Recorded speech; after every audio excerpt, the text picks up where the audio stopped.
Hello दोस्तों, स्वागत है आप सभी का स्लीपी क्लासेस में। दोस्तों, एक बिल्कुल बेसिक सी एक सीरीज है, नाम है इसका बैक टू बेसिक्स। इसमें हम बात करेंगे ऐसे बिल्कुल बेसिक कॉन्सेप्ट्स की जो आपको पूरा का पूरा कोर्स शुरू करने में मदद कर सकते हैं, आपका अटेम्प्ट शुरू करने में मदद कर सकते हैं। दोस्तों, हमने बहुत एक्सटेंसिवली कवर किए हैं, बहुत से सब्जेक्ट उनको यूट्यूब पर डाला हुआ है हमने, एंड कैसे आप उनको यूज कर सकते हैं। तो बैक टू बेसिक सीरीज आपको उन्हीं बेसिक प्लेलिस्ट पर ले जाएगी। ग्रेजुअली टॉपिक्स मिलेंगे आपको जो कवर करने के लिए। आप यहाँ एक लेक्चर देखिए, वहां जाके अपनी यूपीएससी की तैयारी को आगे बढ़ाते हुए प्लेलिस्ट देखिए। ठीक है, जैसे आज मैं इको की शुरुआत करने वाला हूँ, जो मैक्रो वर्सेस माइक्रो डिबेट से। इसके बाद जाके आप जीडीपी क्या होती है, एटसेट्रा एटसेट्रा के बारे में जितना जानेंगे उतना फायदा, लेकिन ग्रेजुअली हम यहां पर भी आपको यूट्यूब पर भी कवर करते रहेंगे। ठीक है दोस्तों, चलिए शुरू करते हैं। सबसे पहले डिबेट है मैक्रो वर्सेस माइक्रो। मैं शुरू करूं उसके पहले मैं आपसे कुछ बिल्कुल बेसिक बुनियादी कुछ चाहता हूं सवाल पूछना। दोस्तों, जैसे अगर मैं आपसे पूछूं कि मैं क्या पढ़ाई करूं, अगर मुझे पढ़ाई करनी है, मैं इंडिविजुअल को पढ़ूं या फिर मैं पूरे समाज को पढ़ूं। इंडिविजुअल से समाज बनता है दोस्तों, या समाज से इंडिविजुअल। ठीक है, ये समझ नहीं आया मुझे। ऑलराइट, या फिर मैं समाज क्या, या तो अगर उससे आगे बढ़ूं, मैं एटम से दोस्तों एलिमेंट बनता है, या एलिमेंट से एटम बनता है। कि जो कोई चीज छोटी है उसको पढ़ो तो बड़े को समझ आ जाएगा, या बड़े को पढ़ें तो छोटा समझ आ जाएगा।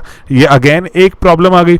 देन दोस्तों, एक और जो प्रॉब्लम है कि मैं किसी गुड एंड सर्विसेज होते हैं ना, दो चीजें होती हैं जो आप टेंजिबल चीज, कोई लेट्स से आप मोबाइल फोन खरीदते हैं, कोई दवाई, कोई पेन, कोई पेंसिल, ये सब गुड्स हैं। तो मैं किसी गुड को पढ़ूं या फिर मैं पूरी मार्केट को पढ़ूं। ठीक है, तो ये कैसे मैं एनालाइज करूं कि अच्छा, अगर लेट्स से मुझे मोबाइल फोन की फैक्ट्री लगानी है तो क्या क्या फैक्टर्स हैं कि जो मार्केट में जाके मुझे देखने होंगे। तो मैं मोबाइल फोन पर थोड़ा फोकस रखूंगा। ठीक है, मुझे ऐसे नहीं देखना होगा ना कि मैं जाके पेट्रोलियम की मार्केट चेक करना शुरू कर दूं, या फिर मैं किसी स्टूडेंट की मार्केट जाके चेक करना शुरू कर दूं। तो मुझे बिल्कुल बेसिक सी एक चीज अपने मोबाइल फोन की मार्केट पर ध्यान देना पड़ेगा कि कितने की रेंज रखने वाला हूं मैं मोबाइल फोन की, अकॉर्डिंगली बिकेगा कि नहीं बिकेगा, and accordingly market situation. Let's say अगर मार्केट में मान लीजिए लोगों के पास पैसा ही नहीं है, तो मैं जो मर्जी नया प्रोडक्ट लेकर आऊं तो शायद वो ना खरीदें। ठीक है, तो ये एक बात समझ रहे हैं आपकी कि मैं गुड को पढ़ूं या मार्केट। ये डिबेट चलती आ रही है कि कौन सी चीज को पढ़ें, छोटी चीज को पढ़ें या बड़ी चीज को। तो इसी डिबेट को दोस्तों हम क्या नाम देते हैं, माइक्रो वर्सेस मैक्रो। छोटी चीज पढ़ें या बड़ी चीज पढ़ें। तो छोटी चीज से बड़ी बनती है, बड़ी से छोटी। ऑलराइट, तो अब इसको मैं आगे आपको पूरे लेक्चर में समझाने की ट्राई करूंगा कि क्या मतलब है इसका। तो देखो दोस्तों, मैक्रो ए है ना, बड़ी चीज, ये डील करती है ओवरऑल इकोनॉमी कैसे काम कर रही है। दोस्तों, जैसे पूरी इकोनॉमी में कितने लोग हैं जो अनएम्प्लॉयड हैं, ठीक है, या जीडीपी हमारी कितनी पहुंच गई, महंगाई का दर कितना चल रहा है। हम अगर ऐसा देखो, मैं आपसे पूछूं कि ऑटो इंडस्ट्री में कितनी अनएम्प्लॉयमेंट चल रही है, थोड़ा वेग हो जाएगा, लेकिन पूरे देश में कितनी अनएम्प्लॉयमेंट चल रही है, it will make sense. Auto industry की जीडीपी कितनी, थोड़ा वेग हो जाएगा। हाँ, ऑटो इंडस्ट्री कितना आउटपुट निकाल रही है हम देख सकते हैं, हम उसको मेजर कर सकते हैं, लेकिन पूरा देश कितना आउटपुट निकाल रहा है वो ग्रॉस डोमेस्टिक प्रोडक्ट हो गया। ठीक है, तो इन्फ्लेशन, पूरे देश में महंगाई, हाँ, हम मोबाइल फोन में कितनी महंगाई आ गई, दूध में, चीनी में, इंडिविजुअल गुड में भी देख सकते हैं, लेकिन हम पूरे देश में जब हम देखते हैं कि अच्छा, कि ये बहुत सारे प्रोडक्ट्स हैं जो लोग कंज्यूम करते हैं, इस पर महंगाई देखी जाए तो मैक्रो लेवल पर हम डील कर रहे हैं। गेटिंग इट, माइक्रो से मैक्रो बन रहा है, मैक्रो से माइक्रो। मैं सिर्फ आपको पूरे लेक्चर में ही समझाता जाऊंगा कि कैसे एक दूसरे पर चीजें डिपेंडेंट है। ऑलराइट, तो इसीलिए अगर आप जो बड़ी खबरें पढ़ रहे हैं, सरकार ने इतना पैसा दिया, इतना फिस्कल स्टिमुलस दिया, पता नहीं कौन से पैसे खर्च कर दिए, तो वो गवर्नमेंट की जो पॉलिसीज बन रही हैं, टैक्स कितना लगाया जाए एटसेट्रा, वो सभी मैक्रो पॉलिसीज हैं। ठीक है, मैक्रो बड़े लेवल पर, छोटे लेवल पर इंपैक्ट करती हैं किसको, हमें, माइक्रो लेवल पर इंडिविजुअल्स को, कंपनीज को, फर्म्स को। Getting it, okay. माइक्रो के बारे में थोड़ा जानते हैं। माइक्रो एक इंडिविजुअल की किसी या फिर किसी प्रोडक्ट की या किसी सर्विस की, let's say education industry, it's a service industry है ना, जो डॉक्टर हैं, डेंटिस्ट हैं, ये सभी सर्विस प्रोवाइड कर रहे हैं। टूरिज्म है, सर्विस है, लेकिन मोबाइल फोन्स हैं, पेन, पेंसिल, दवाइयाँ, एसी, कंप्यूटर, ये सब गुड्स हैं। तो गुड्स या सर्विस की जो एक इंडिविजुअल की जो मार्केट की बात हो रही है, तो वो माइक्रो में चले गए अब हम। ठीक है, थोड़ा छोटी बात, जैसे ना थोड़ा छोटे लेवल पे, थोड़ा जैसे माइक्रोस्कोप में डिटेल में जाके देख रहे हैं। एंड देन कि कैसे क्या किस चीज़ की डिमांड, लेट्स से अगर मैं एसी का मैं सामान बेचना शुरू करूं, एसी बेचना शुरू करूं, अगर लेट्स से सर्दियों में, तो नहीं बिकेगा। ऐसा नहीं है ना कि एसी की डिमांड नहीं होती, एसी की डिमांड होती, लेकिन उस वक्त नहीं होती, तो उस वक्त सप्लाई करने से कुछ नहीं होगा। लेकिन अगर मैंने गर्मियों में एसी की डिमांड आई और मैंने सप्लाई नहीं किया, तब भी है ना, कैसे ये मार्केट बिहेव कर रही है, कैसे नहीं, इंडिविजुअल की, ये माइक्रो लेवल पर हम बात कर रहे हैं। ऑलराइट, मैक्रो पे वापस आते हैं दोस्तों। मैक्रो हमारे देश भर में या फिर एक जैसे ब्रॉडर लेवल पर उसको डील करता है, नेशन पे। ठीक है, एंड देन ये सभी चीजों की डिमांड की, एसी की, पेन पेंसिल की, मोबाइल की, कितनी डिमांड आ रही है, इन सबको टोटल डिमांड सप्लाई को इकट्ठा करेगा एंड उसको एक हाई फाई सा वर्ड रख देगा। क्या नाम रखेगा, एग्रीगेट वेरिएबल्स। ठीक है, ये एग्रीगेट वेरिएबल मतलब पूरी इकोनॉमी भर अगर हम लेवल पर देखें कि कितनी डिमांड सप्लाई आ रही है, तो उसको एग्रीगेट वेरिएबल कहा जाता है। ठीक है, कि सारी चीजों का मिला दें, अगर हम सारी चीजों की डिमांड मिला दें, अच्छा इतने 1000 करोड़ रुपए की डिमांड आ रही है, अच्छा ओके, कितने लोग जो उसमें खरीद सकते हैं मान लीजिए, तो अकॉर्डिंगली कितना हम सामान बनाएं, सरकार किसको जो उधार जैसे डेट बोलते हैं कि लोन्स एक्सटेंड करे या ना करे, तो एग्रीगेट वेरिएबल्स की बात हो रही है ब्रॉडर लेवल पर, ठीक है। जो ब्रॉडर लेवल पे वेरिएबल्स हैं उनको एग्रीगेट वेरिएबल्स कहा जाता है। इंडिविजुअल लेवल पे मोबाइल की कितनी डिमांड आ रही है तो उसको डिमांड कहेंगे, मोबाइल कितने बन रहे हैं उसको सप्लाई कहेंगे, लेकिन पूरे देश भर में कितनी टोटल चीजों की डिमांड, कितनी टोटल चीजों की सप्लाई, उसको एग्रीगेट वेरिएबल कहा जाएगा। ऑलराइट, तो अब माइक्रो पे वापस आते हैं। ये एक इंडिविजुअल गुड और मार्केट पे उसकी डिमांड सप्लाई की बात करेगा, इंडिविजुअल की गुड और जो, ठीक है। एग्रीगेट वेरिएबल तो पूरा देश का हो गया, पूरी इकोनॉमी का हो गया, ये इंडिविजुअल की बात कर रहा है, ठीक है। इंडिविजुअल गुड्स की या इंडिविजुअल गुड की या सर्विस की, ठीक है। एंड उसके उस गुड और उस सर्विस को कौन से फैक्टर्स इंपैक्ट कर रहे हैं। मान लीजिए मुझे मोबाइल फोन की ही बात कर रहा हूं मैं, अगर मुझे उसकी फैक्ट्री लगानी है, एक बहुत इंपॉर्टेंट फैक्टर है दोस्तों, वो है टेक्नोलॉजी। क्या मेरे पास टेक्नोलॉजी है, ठीक है। चाहे देश भर में मेरे बहुत हाई फाई डिफेंस के प्रोडक्ट्स बन रहे हो या डॉक्टर्स बहुत हाई प्रोडक्ट्स यूज कर रहे हो, लेकिन क्या मोबाइल फोन के लिए मेरे पास इंजीनियर्स हैं इतने, ये या टेक्नोलॉजी के लिए मशीनें हैं, तो ठीक है, एक फैक्टर इंपैक्ट कर रहा है। मैं उसको सामान को सप्लाई कर ही नहीं सकता, डिमांड जितनी मर्जी आती है मैं बना ही नहीं सकता, तो गेटिंग इट माइक्रो लेवल पर जाके मुझे देखना पड़ेगा।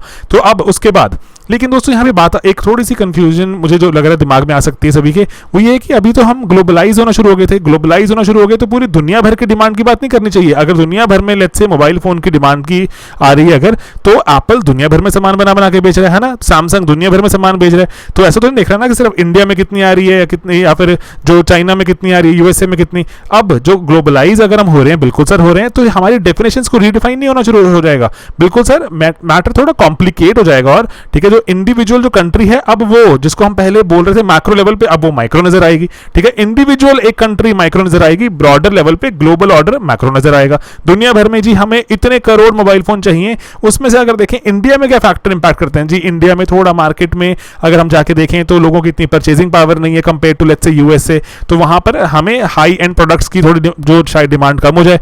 लेकिन अगर हम इंडिविजुअल सेक्टर में जाके देखें लेट्स से कि दिल्ली में कितना बिकेगा, मुंबई में, तो हम वहां जाके और डिफाइन कर सकते हैं।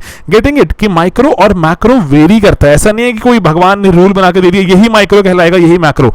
किसी और बड़ी चीज के सामने आप हो सकता है कि इतना बड़ा देश माइक्रो नजर आए, एंड देश के मुकाबले एक शहर माइक्रो नजर आएगा, शहर के मुकाबले उसमें एक कोई पर्टिकुलर इलाका माइक्रो नजर आएगा। गेटिंग इट, माइक्रो मैक्रो ऐसे वेरी करेगा, लेकिन स्टिल हम नेशन को ही एक अगर मान के चलें आज भी कि आप अपनी नेशन में ही अगर आप पॉलिसी बनाते हैं, कुछ करते हैं, तो मैक्रो नेशन लेवल पर ही बात होगी। उसके छोटे छोटे अंदर कंपनी काम कर रही है, लेट्स से ऑटो सेक्टर है, एजुकेशन सेक्टर है, हेल्थ सेक्टर, टूरिज्म सेक्टर, वो सभी थोड़ा हम और माइक्रो में जाते जा रहे हैं। गेटिंग इट, तो इसीलिए माइक्रो मैक्रो मैक्रो माइक्रो दोनों आपस में एक दूसरे को इंपैक्ट करते रहेंगे, ठीक है दोस्तों। ओके, तो ये क्या, ये कोलावेरी डी दोस्तों इतनी टेंशन क्यों क्रिएट की माइक्रो मैक्रो की? तो एक बात है सिंपल सी, इकोनॉमिक्स जब हम पढ़ते थे 1930 से पहले, हम तो चलो मैं तो शायद उससे भी पुराना हूँ, 2000 साल हो गए मुझे पैदा हुए दोस्तों। तो अगर हम 1930 के पहले की बात करें तो 1930 के पहले जो अगर हम ग्रेट डिप्रेशन आया था और जिसमें दुनिया भर में बहुत बुरी तरह से जो मंदी छा गई थी, उसके पहले ऐसे इकोनॉमिक्स इतनी डिवाइडेड नहीं थी, ठीक है, माइक्रो में। तो वहां पर सिंपल से एक बात होती थी कि मार्केट में इक्विलिब्रियम होता है, अपने आप जिस चीज की डिमांड आएगी सप्लायर पहुंच जाएंगे, अगर ओवर सप्लाई हो गया तो कुछ लोग भाग जाएंगे अपने आप, दुकान बंद करके सामान नहीं बिक रहा या इतना रिटर्न नहीं आ रहा, तो ठीक है, मार्केट इक्विलिब्रियम अपने आप अटेन कर देती है, प्राइसेस सप्लाई डिमांड सब अपने आप एडजस्ट होता रहता है। कोई उसको जिसको एडम स्मिथ ने क्या कहा था, एडम स्मिथ ने वर्ड यूज किया है दोस्तों, कौन सा यूज किया था, इनविजिबल हैंड ऑफ इकोनॉमी, ठीक है, invisible hand of the market, ठीक है। तो अब उसने इनविजिबल हैंड की बात की थी, अपने आप ही एक ऐसे गुप्त सा कोई हाथ आ रहा है, अपने आप सब एडजस्ट कर रहा है, प्राइस डिमांड सप्लाई। तो एंड उसके बाद कोई वो कह रहे हैं, लेकिन अगर कोई शॉक वगैरह भी आएगा, लेट्स से अकाल पड़ गया, सूखा पड़ गया, कोई फाइनेंशियल क्राइसिस आ गया, ऑटोमेटिकली इक्विलिब्रियम रिटर्न हो जाएगा, कुछ खास टेंशन की बात नहीं है। लेकिन ठीक है दोस्तों, तो इसीलिए वो कह रहे हैं कि aggregate variable unemployment output automatically individual markets automatically जो रिएक्ट करती हैं ब्रॉडर मार्केट को, एंड ब्रॉडर मार्केट रिएक्ट करती है इंडिविजुअल मार्केट को, एंड चीजें इक्विलिब्रियम में आ जाती हैं। ओके, लेकिन तब आया ग्रेट डिप्रेशन। ग्रेट डिप्रेशन में पूरी दुनिया में मंदी छा गई, पूरी दुनिया, शुरू हुआ यूएस में, उसके बाद यूके, पूरा वेस्टर्न यूरोप, जर्मनी में हिटलर का राइज भी दोस्तों इसलिए कहते हैं कि जब ग्रेट डिप्रेशन चरम पर था, दुनिया भर में इतनी बुरी हालात थी, जॉब नहीं है, पैसा नहीं कमा पा रहे, पैसा कमा रहे हैं तो कुछ कोई खरीदने वाला नहीं है सामान आप जो बना रहे हैं, तो इस कारण से बहुत तंगी हुई। हिटलर का राइज भी वहीं पर ही हुआ कि मैं आपको अच्छे दिन वापस लाके दूंगा, हिटलर ने ऐसा कहा था। तो इसी कारण से हिटलर को बहुत लोगों ने फॉलो भी किया, क्योंकि बहुत बहुत बुरा टाइम देख रहे थे वो। तो इसीलिए देखो अब ग्रेट डिप्रेशन आया, तो उस वक्त क्या हुआ पर्टिकुलरली कि बहुत प्रोलॉन्ग टाइम तक इकोनॉमिक एक्टिविटी रिवाइव नहीं हुई। अब इकोनॉमिस्ट जो थे, इकोनॉमिस्ट को लगा यार ये तो ऑटोमेटिकली रिवाइव हो जाती ही, ऑटोमेटिकली चीजें हम समझते थे कि इक्विलिब्रियम आ जाएगा, लेकिन मार्केट फेल्ड ही रह रही है, मार्केट रिवाइव नहीं कर पा रही। इतना टाइम हो गया, अब सालों साल बीतने शुरू हो गए, मार्केट रिवाइव नहीं हो रही। तो उस वक्त एंट्री होती है दोस्तों किसकी? जॉन मेनार्ड कीन्स की, जेएम कीन्स बोलते हैं। कीन्स ने बोला दोस्तों अब भूल जाओ आप कि इकोनॉमिक्स इक्विलिब्रियम की हुआ करती थी। तो इसीलिए अब वो एक पर्टिकुलर पेपर पब्लिश करते हैं, नाम लिखते हैं उसका general theory of employment, interest and money. हमसे एग्जाम में भी पूछ सकते हैं ये 1936 में। और वो बोलते हैं कि मार्केट्स में एग्रीगेट वेरिएबल्स में इंस्टेबिलिटी आ सकती है, जो कि प्रोलॉन्ग्ड रह सकती है, कि बिना किसी इंटरवेंशन के ठीक नहीं होगी।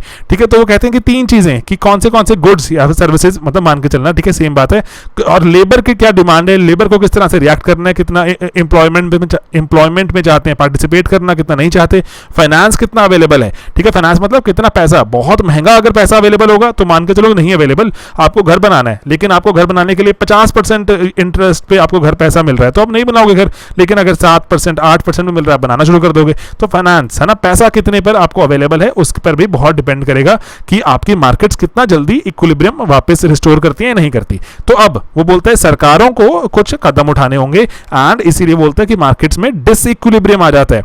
दोस्तों 2019-20 का जो फरवरी 2020 में जो इको सर्वे रिलीज हुआ था, उस इको सर्वे में बहुत इंपॉर्टेंट चैप्टर्स हैं जो कि कुछ बात करते हैं, वैसे मेंस में इंपॉर्टेंट हो जाएंगे, जो बात करते हैं डिसइक्विलिब्रियम की, कि मार्केट्स में डिसइक्विलिब्रियम की टेंडेंसी होती है, इक्विलिब्रियम की नहीं होती।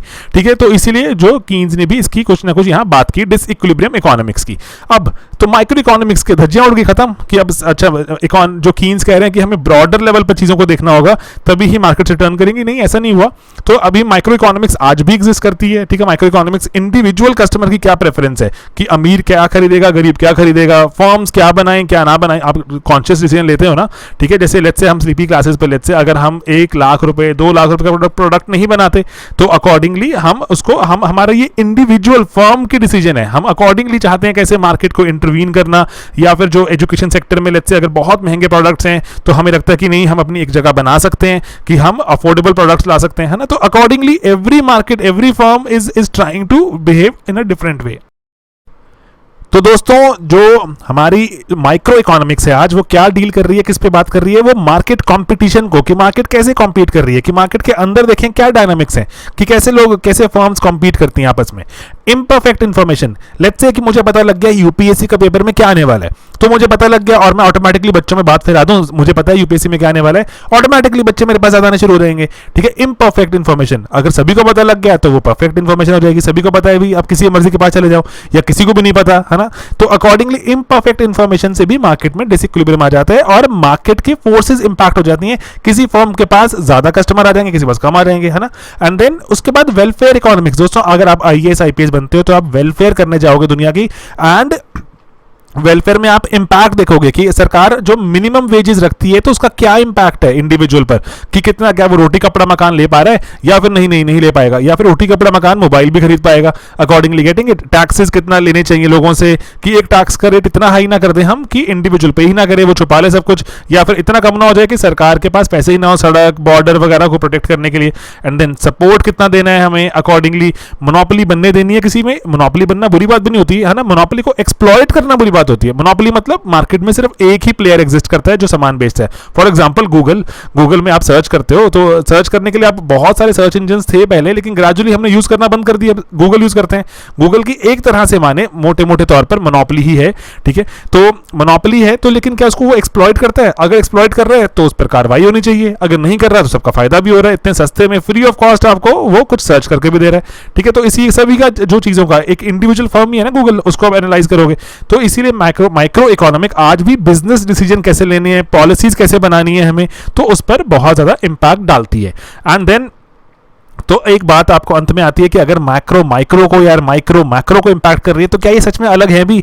तो दोस्तों ये देखो, एक बहुत सारे एफर्ट चलते जा रहे हैं। अगर शायद आप थोड़ा फिजिक्स अगर आपने कभी ना जैसे उसमें अगर जाके देखो या आपने पढ़ी है पहले, तो एक जो थ्योरी बनाई गई पहले जो प्लैनेट्स पर लागू होती है, जैसे न्यूटोनियन के बाद जैसे करते करते आइंस्टाइन ने अपनी क्लासिकल मैकेनिक्स दी, एटसेट्रा एटसेट्रा करते करते, तो जो प्लैनेट्स को जो फिजिक्स गवर्न करती है वो बिल्कुल डिफरेंट है जो एटम्स को गवर्न करती है। ठीक है, एटम्स और जो प्लैनेट्स की फिजिक्स के लॉज काफी डिफरेंट हैं। तो अब ये लॉज अगर डिफरेंट हैं तो इन पर अटेम्प्ट चल रहा है, बहुत रिसर्च हो रही है कि चाहते हैं कि जो पार्टिकल्स का जो ओवरऑल फिजिक्स का मैकेनिज्म है वही हम अप्लाई कर पाए हम प्लैनेट्स पर भी। तो अटेम्प्ट चल रहा है लेकिन अभी कर नहीं पाए। इसी तरह से अटेम्प्ट चलते रहते हैं कि माइक्रो मैक्रो को भी मर्ज किया जाए, कॉमन कुछ लॉज निकाले जाएं। लेकिन दोस्तों बात किसकी हो रही है? लॉज निकालने किसके लिए? हम इंडिविजुअल ह्यूमन बींग्स के लिए। ह्यूमन बींग्स पे लॉज निकालने थोड़ा मुश्किल है, प्लैनेट्स पर निकालने, सोना जैसे गोल्ड पर अगर हमने एसिड डाला क्या रिएक्शन होगा, आयरन पे एसिड डाला क्या रिएक्शन होगा, कहना आसान है। ह्यूमन बींग्स के थोड़ा मुश्किल है, इसलिए जो इकोनॉमिक्स आज भी एक ह्यूमन साइंस है, ह्यूमैनिटी का सब्जेक्ट है। ठीक है, तो इसीलिए मर्ज करने वाली दिक्कत तो हमेशा बनी रहेगी, इंडिविजुअल सब्जेक्ट के जैसे ही आगे डेवलप होते जा रहे हैं। एंड देन इसीलिए आइडिया दोस्तों किसका आइडिया है? सिंप्लीफाई करने का, कॉम्प्लिकेट करने का नहीं है कि ये अलग सब्जेक्ट वो अलग सब्जेक्ट, नहीं। तो हम प्राइमरीली हम यूपीएससी की पढ़ाई में भी ज्यादा हम फोकस मैक्रो पर ही करते हैं। ठीक है, GDP, inflation, employment level etcetera etcetera, banking sector ये पढ़ेंगे हम, इंटरेस्ट रेट, जो मॉनेटरी पॉलिसी, फिस्कल पॉलिसी वो सब पढ़ेंगे। लेकिन हाँ, generally individual firm, demand supply, इसके बारे में थोड़ी बहुत बात जान लो तो कोई बुराई नहीं है। लेकिन आपसे सवाल तो ज्यादा इस पर नहीं, माइक्रो पर नहीं पूछे जाते हैं किस पर? मैक्रो पर। ठीक है दोस्तों, तो बस यही लेक्चर खत्म होता है। आगे मार्केटिंग है हमारा, कुछ कोर्स अनाउंसमेंट करनी है हमने। 2021 के कुछ कोर्स हैं हमारे पास जहां पर हम बहुत सारी चीजें कवर करते जाते हैं अपने कोर्सेज में। जैसे पीसीएम प्री प्लस मेंस हम उसको बैच बोलते हैं। पीसीएम बैच हमारा काफी थोड़ा एक फ्लैगशिप प्रोग्राम है जिसपे हम आपको आंसर राइटिंग भी करवाते हैं एंड टेस्ट सीरीज भी रहती है, क्रैश कोर्स भी रहता है, हर एक लेक्चर के बाद कुछ सवाल भी रहते हैं आपको, एंड जो 4-5 सवाल आप प्री के टाइप सॉल्व कर दो एंड देन आंसर लिख के भेजते हैं आप हर रोज, एंड हम उसको जो 120 दिन तक हम आपके आंसर इवैल्यूएट करते हैं। बहुत ऐसे कुछ चीजें हम अफोर्डेबल दामों पर, ये सब चीजें जैसे अगर हम बोलते हैं मार्केट का एनालिसिस करें अगर हम, तो मार्केट में बहुत कॉस्टली अवेलेबल रहती हैं, 1 लाख 1.5 लाख 2 लाख रुपए तक की। लेकिन हम ट्राई कर रहे हैं टेक्नोलॉजी यूज करके आंसर राइटिंग मिलाकर, कंटेंट लेक्चर्स मिलाकर, जो आप पूरा साल बैठ कर देखते हो, तो वो हम उसको हम 20,000 रुपए में आपके लिए लेकर आए। थोड़ा अभी इनॉग्रल डिस्काउंट भी चल रहा है एंड देन इंस्टॉलमेंट्स भी इसमें हमने बना दी, क्योंकि लोग कुछ कह रहे थे कि अभी आप थोड़ा इसको और अफोर्डेबल बनाइए, हमने इस पे इंस्टॉलमेंट बना दी है। ठीक है, एसए का बैच है, एसए क्योंकि एक सेपरेट चीज है, सेपरेट की तरह ही जो ट्रीट होना चाहिए। 250 मार्क्स दोस्तों, पूरा का पूरा मेंस में देखो 4 सब्जेक्ट हैं, जीएस 1 2 3 4 250 इंटू 4 1000 मार्क्स। एक अकेला एसए का जो पेपर 2 उसमें ऐसे लिखेंगे आप 1000 शब्दों के, 250 मार्क्स। 2 आंसर्स अगर आपके अच्छे हुए 250 में से 150-160 हम हिट कर गए तो मेंस हमारा अच्छे से निकल सकता है, रैंक के काफी करीब पहुंच सकते हैं। इसलिए एसए को नजरअंदाज नहीं करना, कभी भी नहीं करना। ठीक है, चाहे आप जो कोर्स के बियॉन्ड बोल रहा हूं मैं, वैसे एसए को नजरअंदाज नहीं करना। एसए लिखने का तरीका होता है, जीएस के जैसे आंसर नहीं बनाएंगे हम। ठीक है दोस्तों, ओके। एंड देन ऑप्शनल में भी हमारे पास अभी पॉल साइंस एंड सोशियोलॉजी के बैचेस अवेलेबल है, आंसर राइटिंग के साथ मिलाकर, एंड बिना आंसर राइटिंग भी ले सकते हैं, सिर्फ कंटेंट चाहिए तो। कॉम्बिनेशंस भी हैं पीसीएम एसए के साथ, ऑप्शनल एसए एंड ऑप्शनल सिर्फ अकेला एंड पीसीएम, तो थोड़ा और सस्ते पड़ जाते हैं जब कॉम्बिनेशंस बनते हैं। तो इफेक्टिवली हमारा एक ही अटेम्प्ट है आपको चीजें अफोर्डेबल दामों पर अवेलेबल कराई जाएं। प्री की टेस्ट सीरीज भी है जिसको आप हमारी अगर वेबसाइट पे जाएं तो वहां पर जाकर आप इसको, जो हमारी वेबसाइट है sleepyclasses.com, वहां पर टारगेट 2021 में जाके इसको आप देख सकते हैं। ठीक है, एंड देन जो भी कोई हमारे कोर्सेज हैं जहां पर आपको मेंस ओरिएंटेड जो कोर्सेज हैं वहां पर इवैल्यूएशन हमारे कोर्सेज में अवेलेबल है। अब आप चाहते हैं इवैल्यूएशन में हमारा दिमाग और टाइम दोनों लगता है, इसीलिए वो कोर्सेज में हम उसको चाहते भी हैं कि आप थोड़ा सीरियसली उसको फॉलो करें अगर।